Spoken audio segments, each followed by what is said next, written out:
নমস্কাৰ, আপোনালোকে চাই আছে এনি নিউজ 24। আজি ৰাতিপুৱাৰ আটাইতকৈ ডাঙৰ বিগ ব্ৰেকিং নিউজ। বিশ্বৰ ইতিহাসৰ আটাইতকৈ ডাঙৰ খবৰটো হ'ল এই মুহূৰ্তত ইৰাণৰ জয় নিশ্চিত হ'ল। এই মুহূৰ্তত ইৰাণৰ জয় নিশ্চিত হ'ল। হয়, এই মুহূৰ্তত নিশ্চিত হ'ল ইৰাণৰ জয়। এয়া কিন্তু বিশ্বৰ ইতিহাসত প্ৰথম ঘটনা।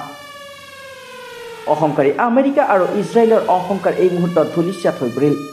24 ঘণ্টা পূৰ্বে আমেৰিকাই ইৰাণৰ পৰা যুদ্ধবিৰতি বিচাৰিছিল, কিন্তু ইৰাণে স্পষ্টকৈ কৈছিল নহ'ব, কাৰণ ইতিমধ্যে ৰেড লাইন ক্ৰছ হৈ গৈছে। ভিডিঅ'টো শ্বেয়াৰ কৰি অহংকাৰী আমেৰিকাৰ দুখ লগা অৱস্থা বিশ্ববাসীক দেখুৱাই দিয়ক।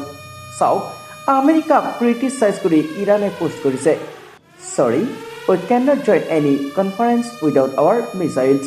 অৰ্থাৎ দুখিত, আমাৰ মিছাইল নাথাকিলে আমি কোনো সভা বা বৈঠকত যোগ দিব নোৱাৰোঁ।